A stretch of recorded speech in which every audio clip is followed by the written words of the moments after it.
الحمد لله رب العالمين، والصلاة والسلام على سيد الأنبياء والمرسلين وعلى آله وصحبه أجمعين، أما بعد.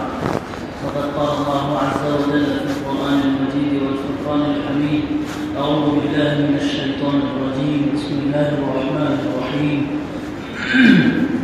إنا أعطيناك الكوثر فصل لربك وانحر إن شانئك هو الأبتر. صدق الله العظيم وصدق رسوله النبي الكريم، ونحن على ذلك من الشاهدين والشاكرين، والحمد لله رب العالمين. محترم بزرگوں، اللہ پاک نے اس صورت میں کیا کچھ فرمایا ہے اور ہمیں اس سے کیا تعلیم ملتی ہے، انشاءاللہ آج ہم اس کو سنیں گے۔ گزشتہ ہفتے ہم نے سورۃ اخلاص قل هو اللہ احد کا ترجمہ اور مطلب سمجھا تھا۔ اس ہفتے انشاءاللہ اس صورت کو سنیں گے، اس لیے کہ ہم وہ صورتیں سمجھ رہے ہیں جن صورتوں کو ہم بار بار پڑھتے آ رہے ہیں، لیکن اس کا مطلب ہم کو معلوم نہیں ہوتا ہے، مفہوم اس کا ہم کو معلوم نہیں ہوتا ہے، اس لیے پھر نماز میں مزہ نہیں آتا ہے، نماز میں دل نہیں لگتا ہے۔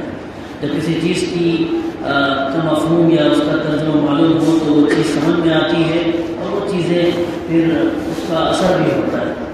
تو سب سے پہلے ترجمہ دیکھیں آپ، اللہ فرماتا ہے اِنَّا أَعْطَيْنَاكَ الْكَوْثَرَ، کہ ہم نے آپ کو کوثر سے نوازا ہے، ہم نے آپ کو کوثر دی ہے۔ فَصَلِّ لِرَبِّكَ وَانْحَرْ، تو آپ اپنے رب کے لیے نماز پڑھیے اور قربانی کیجیے۔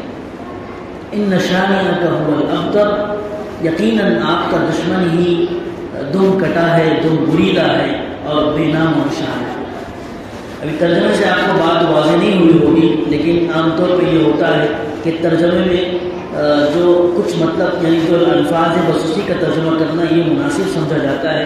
ہاں، اس کی تشریح، اس کا مفہوم پھر اس کو کھول کھول کے بیان کیا جا سکتا ہے۔ تو سب سے پہلے سمجھتے ہیں کوثر سے مراد کیا ہے۔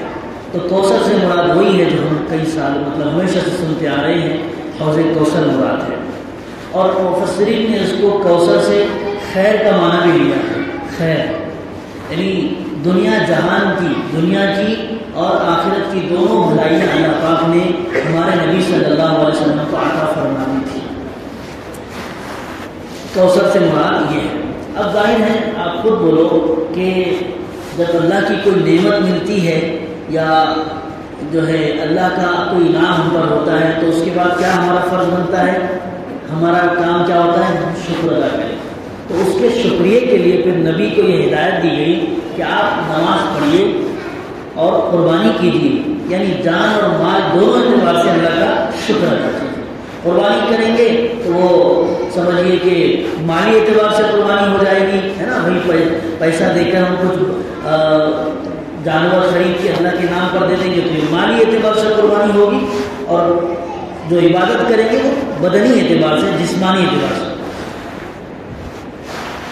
اور پھر إِنَّ شَانِئَكَ هُوَ الْأَبْتَرُ، یقیناً آپ کا دشمن یہ دم بریدہ ہے، دم کٹا ہے۔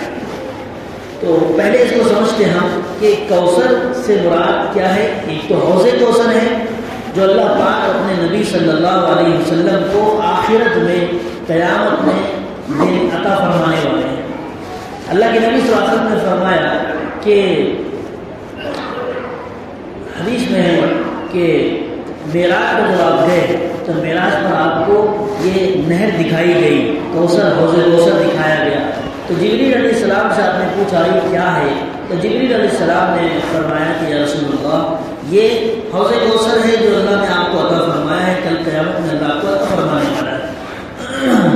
اس کے بعد اس کی فضیلت کے بارے میں فرمایا کہ دوسری حدیث میں کہ حوض کوثر اس کا پانی نہیں بلکہ جب وہاں سے گزر رہے تھے تو اس کی خوشبو جو تھی، اس کی خوشبو مشک سے زیادہ خوشبو تھی اس پانی کی، اس حوض کوثر کی۔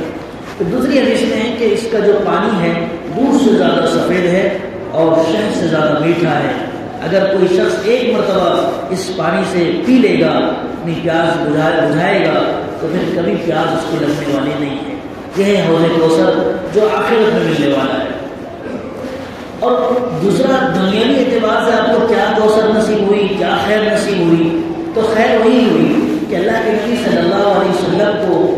اللہ نے اتنا بڑا نام دیا اور اتنا آپ کی شہرت کی، اتنا آپ کا نام ہو گیا کہ پھر آپ کے اصل میں ہوا یہ تھا کہ آپ کا ایک بیٹے کا انتقال ہو گیا تھا. تو آپ کے بیٹے کے انتقال میں دشمن خاص طور پہ ابو لہب نے یہ ابو لہب بھاگا اپنے دشمنوں میں، ان کے دوستوں میں، اور کہنے لگا بطیر محمد کہ محمد تو اب ان کی نسل ختم ہو گئی، کیونکہ ظاہر ہے اولاد سے نسل چلتی ہے، اور جب اولاد ہی نہیں ہے تو پھر نسل ختم ہو گئی. تو اور ایک روایت میں عاص بن وائل کے بارے میں ہے اور ایک جگہ ابو جہل کے بارے میں. یہ سب لوگوں نے ہمارے نبی کو تانا دیا کہ اب تمہارا بیٹا انتقال کر گیا ہے تو تمہاری نسل ختم ہو گئی. تو اس پر اللہ پاک نے فرمایا تھا کہ ان شانئک هو الابتر، کہ آپ کی نسل ختم نہیں ہوئی ہے بلکہ یہ جو دشمن ہے ان کی نسل ختم ہو گئی ہے. آپ کا نام و نشان نہیں مٹا ہے بلکہ ان کا نام و نشان مٹے گا، اور یہ ہمیشہ کے لیے ان کو کوئی پوچھنے والا نہیں ہے. اور ہمارے نبی کو کیا مقام دیا اللہ نے؟ وَرَفَعْنَا لَكَ ذِكْرَكَ. اللہ خود فرماتا ہے دوسری جگہ پر کہ ہم نے تمہارے آوازیں کو بلند کر دیا ہے، تمہاری اتنی شہرت کی ہے کہ اب دنیا میں جب بھی اللہ کا نام لیا جائے گا اس کے ساتھ ہی نبی کا نام لیا جائے گا. ہم دیکھتے ہیں نمازوں میں، ہم دیکھتے ہیں اقامت میں، ہم دیکھتے ہیں تکبیروں میں، ہم دیکھتے ہیں اور دوسری جگہوں پر اشہد ان لا الہ الا اللہ جہاں آتا ہے وہاں اشہد ان محمد رسول اللہ بھی آتا ہے. لا الہ الا اللہ جب پڑھا جاتا ہے اور محمد الرسول اللہ بھی پڑھا جاتا ہے. تو یہ اللہ پاک نے اتنی شہرت دی کہ دشمن مٹ گئے، ان کا کوئی نام و نشان آج باقی نہیں ہے، ان کی اولاد کا، ان کی کسی کام کا آج تذکرہ نہیں ہوتا. لیکن ہمارے نبی کا ہر جگہ پر ہر جو ہے جگہ پر ہمارے نبی کا تذکرہ ہوتا ہے، اور آپ کو پیار محبت کے ساتھ بڑی اکرام اور تعظیم کے ساتھ پکارا جاتا ہے. تو دشمن کا نسب، دشمن کا سلسلہ ختم ہو گیا، لیکن آپ کا نام و نشان باقی رہنے والا ہے. کہ ہمارے نبی کو تسلی دینے کے لیے اللہ پاک نے جو ہے یہ جملہ فرمایا ہے کہ آپ کی نسل نہیں مٹی ہے، آپ کا نام و نشان نہیں مٹا ہے، آپ کے دشمن جو ہے ان کے نام و نشان مٹ گئے ہیں. آپ کا نام و نشان تو ہم نے آپ کو تو ایسے بنایا ہے وَرَفَعْنَا لَكَ ذِكْرَكَ کہ ہم نے آپ کے نام کو بلند کر دیا ہے. آپ کی شہرت جگہ جگہ ہے اور قیامت تک رہنے والی ہے. تو یہ ہے کوثر سے مراد. اب دیکھیں آپ اس کے اندر ایک چیز اور ہے، خیر. جو آپ کو کوثر سے مراد علماء نے یہاں پر خیر لیا ہے کہ آپ کو بہت بڑی بھلائی سے نوازا ہے اللہ پاک نے. تو آخرت کی بھلائی تو وہ ہے جو حوض کوثر ہے، لیکن دنیا کی بھلائی بھی یہ ہے کہ آپ کو کہ جو علوم ہے، آپ جو علم سکھایا آپ نے صحابہ کو، تو صحابہ 1 لاکھ کم و بیش صحابہ تھے، ان صحابہ نے آپ سے علم سیکھا. ٹھیک ہے، تو وہ جو 1 لاکھ صحابہ جو تیار ہوئے کس سے پڑھ کر ہوئے؟ نبی سے پڑھ کر ہوئے، نبی کی صحبت سے بنے، نبی کے علم سے انہوں نے سیکھا. اب اس 1 لاکھ کے بعد پھر آج تک جتنے لوگ قرآن حدیث پڑھ رہے ہیں وہ سب کے سب کس کے علم سے فائدہ اٹھا رہے ہیں؟ بولو، ہمارے نبی صلی اللہ علیہ وسلم کے علم سے فائدہ اٹھا رہے ہیں. اگر ہمارے نبی کے علم سے فائدہ اٹھا رہے ہیں تو یہ سب کے سب کون ہو گئے؟ سب روحانی اولاد ہو گئے ہمارے نبی کے. ایک بیٹا ختم ہوا، اللہ نے کروڑوں بیٹے اللہ نے نصیب فرما دیے. یہ ہے ہمارے نبی کی شان، یہ ہے ہمارے نبی کی شہرت، اور یہ ہمارے نبی کا نام اللہ نے ایسے باقی رکھا ہے. تو وہاں دشمنوں کو یہ جواب دیا گیا کہ دشمن نے جب آپ کو یہ تانا دیا بطیر محمد کہ محمد تو اب ان کی نسل ختم ہو گئی، لیکن جو ہے اللہ پاک نے پھر روحانی اعتبار سے اتنے بیٹے تیار کر دیے، تو پھر یہ ہے کہ دشمن وہاں پر ذلیل ہوا اور ہمارے نبی کا نام باقی رہا. اب جب آپ کو اللہ پاک نے یہ خیر دی ہے، اتنا بڑا خیر سے، اتنی خیر سے نوازا ہے، تو پھر اس کے لیے پھر ایک چیز فرمائی ہے، 2 کام کرنے ہیں. ایک تو نماز پڑھنا ہے، دوسرے قربانی دینا ہے. بس یہ نہیں کہ اب خیر عطا ہو گئی، یہ ہمارے ساتھ بھی ہے. اگر اللہ ہمیں کوئی چیزوں سے نوازتا ہے تو ہماری ذمہ داری ہے کہ ہم 2 رکعت شکرانہ ادا کریں، اور ساتھ میں فرائض کی پابندی تو کرنا ہی کرنا ہے. اس میں کبھی کسی کو چھٹی نہیں ہے بالغ ہونے کے بعد. تو فصل لربک وانحر کہ آپ کو نماز پڑھنا ہے. اصل نماز ہی سے معلوم ہوتا ہے کہ بندہ کتنا اپنے رب کا ہے.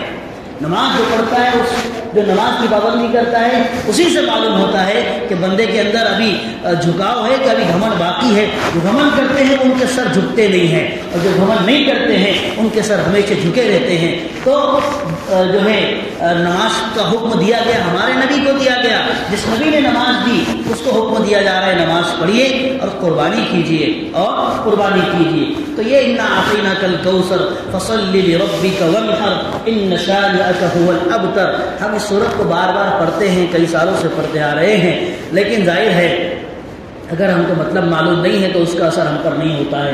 تو مطلب یہی ہے جو آپ کے سامنے بیان کیا گیا ہے. ترجمہ پھر ایک مرتبہ آپ دیکھیں کہ ہم نے آپ کو کوثر سے نوازا ہے, ہم نے آپ کو کوثر سے نوازا ہے. فصل لربک وانحر, لہذا آپ اپنے رب کے لیے نماز پڑھیے اور قربانی کیجیے. ان شانئک هو الابتر, اور بے شک آپ کا دشمن اس کا نام و نشان مٹے گا.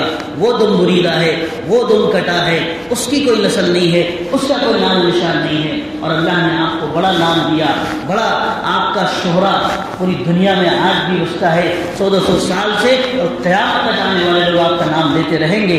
ظاہر ہے جو بھی اس دنیا میں پیدا ہوگا وہ آپ کا امتی بن کر پیدا ہوگا, یہاں تک کہ حضرت عیسیٰ علیہ نبینا وعلیہ الصلوۃ والسلام جو نبی تھے, جب وہ اس دنیا میں نزول فرمائیں گے اور جب دوبارہ اس دنیا میں آئیں گے وہ بھی نبی بن کر نہیں آئیں گے, وہ بھی ادنا سے ایک امتی بن کر آئیں گے, امتی بن کر آئیں گے. تو ظاہر ہے جب ہمارے نبی آ گئے ہیں تو ہمارے نبی کے بعد ہر ایک جو ہے وہ امتی ہے اور آپ کا نام لینے والا ہے, اگر وہ مسلمان ہے, اگر وہ مومن ہے. لہذا یہ اب ہمارے نبی کو طعنہ دیا گیا تھا, لیکن اس طعنے کو اللہ پاک نے اتنے خوبصورت انداز میں بیان کیا, مطلب اس کا جواب. اور ایسے دشمنوں پر ایک تماچا ہے کہ ہمارے نبی صلی اللہ علیہ وسلم کی نسل روحانی اولاد تو بہت ہے جو قیامت تک چلنے والی ہے.